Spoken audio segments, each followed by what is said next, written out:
British colony has been governed under the principle of one country, two systems since 1997, giving it some autonomy. But every New Year's Day, pro-democracy forces show their frustration with what they see as China's tightening grip on power.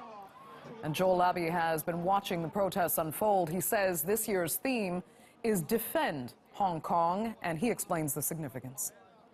Yeah, well, we've actually seen a fairly strong turnout for this annual march. It started in Causeway Bay. A few thousand protesters currently marching through the heart of Hong Kong's bustling shopping district, and they're heading all the way down to government headquarters in Admiralty.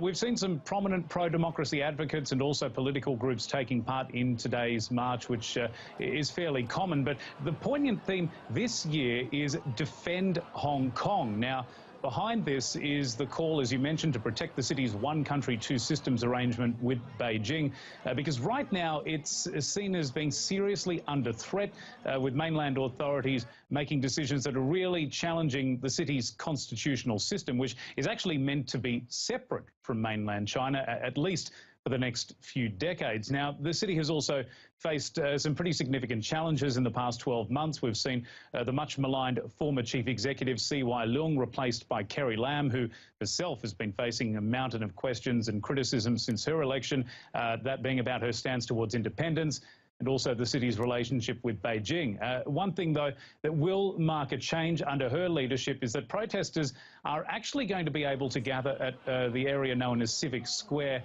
which is just around government headquarters.